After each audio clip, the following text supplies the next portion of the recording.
पतझड़ सावन बसंत बहार, एक बरस के मौसम चार, मौसम चार। पांचवा मौसम प्यार का इंतज़ार का, पांचवा मौसम प्यार का इंतज़ार का। जी हाँ, आज मैं जिस विषय पे बात करना चाह रही हूँ वो ये है कि आपको सुख, शांति, आत्मिक संतुष्टि कब मिलती है। आत्मिक संतुष्टि इंसान को तब मिलती है जब अंदर से संतुष्ट होता है। अगर आप अंदर से संतुष्ट नहीं हैं तो आपके सामने जितनी भी लग्जरी चीज़ें रख दी जाएं, आप संतुष्ट नहीं होगे। सुख तभी मिलता है। इस पे एक छोटी सी कहानी थी जिसमें लास्ट में बहू ने कहा था कि मुझे तो वो मौसम अच्छा लगता है जिसमें घर में सुख, शांति और समृद्धि हो।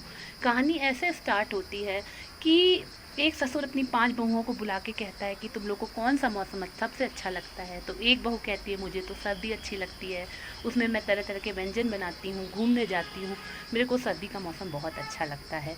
फिर ससुर दूसरी बहू से पूछता है तो वो कहती है कि मेरे को तो गर्मी अच्छी लगती है, उसमें आम आते हैं, झूले पड़ते हैं डालियों पे, तो मैं आम खाती हूँ, मुझे आम बड़ा पसंद है। और तरह तरह के पकवान जो गर्मियों में होते हैं मुझे पसंद है, झूले झूलना पसंद है, तो मुझे गर्मी पसंद है, गर्मी का मौसम बहुत अच्छा होता है। इसी तरह बारी बारी बहुओं की बारी आती है, कोई पतझड़ बताता है, कोई बसंत बताता है। तो पतझड़ सावन बसंत बहार, आखिरी में जो एक बहू होती है जो सबसे छोटी होती है उस ससुर की, वो कहती है ससुर जी मुझे वो मौसम पसंद है जिस मौसम में घर में सुख, शांति, समृद्धि, बरकत हो और अच्छे लोग हों, लोगों के विचार अच्छे हों। इसी तरह एक कहानी है कि घर में कलेश आने वाला था।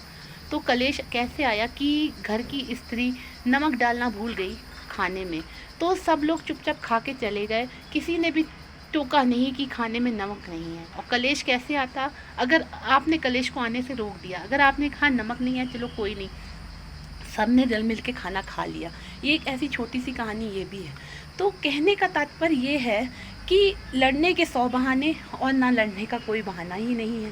तो आपके जीवन में सुख समृद्धि तब आएगी जब आप आत्मिक रूप से संतुष्ट होगे। आप दुनिया घूम लो, वर्ल्ड घूम लो। कहते हैं ना कि अगर आपको 1 घंटे का सुख चाहिए तो आप कोई कहीं बाहर घूम आओ, आपको 3-4 घंटे का सुख चाहिए तो आप मूवी देखाओ, आपको थोड़े समय के लिए 4-5 दिन के लिए सुख चाहिए तो आप कहीं घूमने चले जाओ, और आपको जीवन पर्यंत सुख चाहिए तो अपनी अंतरात्मा को देखो और खुद को बदलो।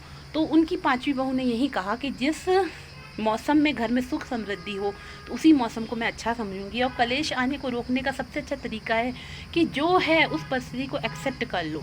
कहते हैं या तो मान लो या तो ठान लो। अगर आपको कोई परिस्थिति अच्छी नहीं लगती है तो उसी में रहना और जीना सीख लो। अगर नहीं कर सकते तो ये ठान लो कि हम उस परिस्थिति को बदलेंगे।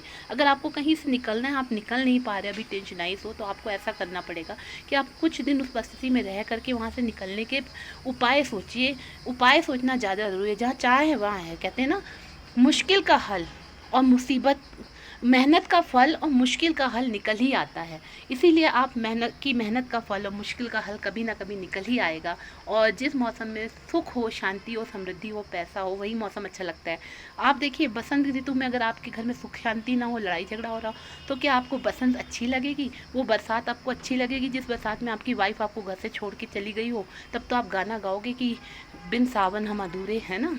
इसी तरह से कोई भी मौसम हो, जब तक घर में शांति समृद्धि ना हो, आप डिवोर्स के चक्कर में भाग रहे हो, भाई बंटवारे के चक्कर में भाग रहे हैं, आपके घर में शांति नहीं है, तो ये सब बेकार ही है, किस काम का है।